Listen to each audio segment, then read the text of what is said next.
The average worker is only productive for 31% of an 8-hour workday. That's just under 3 hours. Most workers could get their work done in much less time. So why are we still working 40-hour work weeks?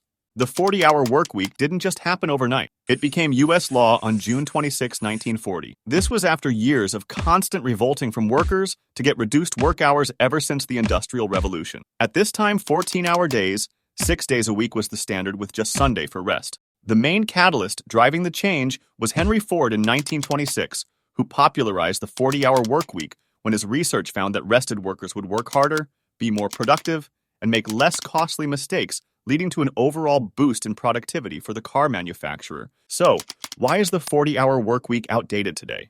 Well, there hasn't been any major update to this law since it was introduced in 1940, which is crazy considering the advancements in technology, health studies, and research breakthroughs. The COVID pandemic highlighted that workers don't need 8 hours a day to get their work done.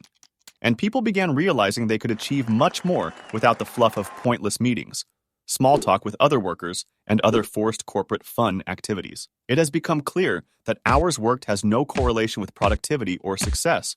But unsurprisingly, subscribing to Wisdom Wave had a strong correlation with success. Iceland tested a 4-day work week from 2015 to 2017 and found productivity stayed high while job satisfaction soared. In fact, 86% of its entire population has moved to working shorter hours. Research group Autonomy conducted a similar study in the UK and found improvements in workers' sleep, stress levels, mental health while companies' revenue stayed broadly the same, and of the 61 companies involved in the trial, 56 of them, or 92%, were going to continue with 4-day work weeks even after the trial. So, what are the alternatives to the 40-hour work week? Up first, we have the compressed work week. This structure compresses the 40-hour work week into just 4 days, so longer days, but a rewarding trade-off of an extra day off, usually Fridays. As of 2023, 33% of organizations offer this innovative schedule. This structure still ensures the company gets its 40 hours from each employee. So what is the benefit to the employee? Well, typically after a workday, you're left with only time to have a quick gym session, cook dinner, and perhaps a small bit of family time before it's bedtime. You don't really have enough time to enjoy hobbies or activities that require a commute or significant preparation time. Instead, with this structure, you work harder Monday, Thursday, where you still just about have time to go to the gym, cook dinner, and spend an hour with your family. But you're saving the entirety of Friday to spend as you please. Whether it's spending the entire day with your family, focusing on health and leisure activities, or making use of your long weekend to go traveling. A recent study shows exactly how people said they'd spend their extra time. The main advantage to the employee is work-life balance. In the UK, 72% of workers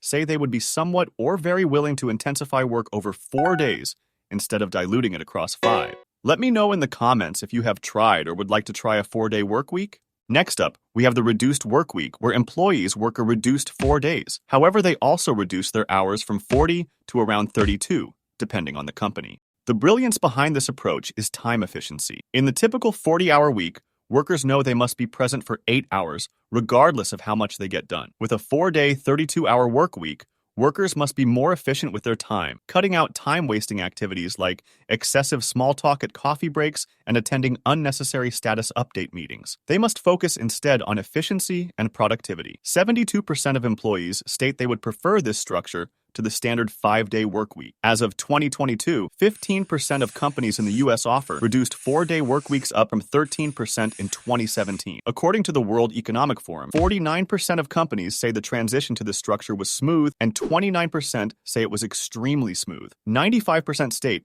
that business productivity had either maintained the same level or improved. Take a look at these stats reported in a study by Henley Business School, where it was found the reduced hours produced happier staff, less stress, and fewer sick days. Next up is asynchronous working. Now, I'm sure this is the least well-known of the structures discussed so far, but this is truly unique. This structure removes the rigid expectation to be online and responsive during fixed hours. Instead, employees are given the freedom to tackle tasks and address colleagues at their convenience within a reasonable window, like 24 hours. This might sound like a messy structure, especially when you might need real-time or immediate help from a colleague, but it has its benefits. Generally, this structure removes the majority of in-person meetings, phone calls, and Zoom meetings and relies heavily on communication through email, instant messaging, and clock-based document sharing like Google Workspace. The main benefits of this work structure is It provides more flexibility with work across time zones. It also allows different types of personalities to thrive, and it encourages longer periods of deep, concentrated work when staff feel at their best. Buffer ran a survey and found 52% of workers would like to try out asynchronous working, and 34% were unsure about it, which shows that a lot of people aren't aware of this structure, or at least don't know much about it. If you're enjoying learning about these new work structures,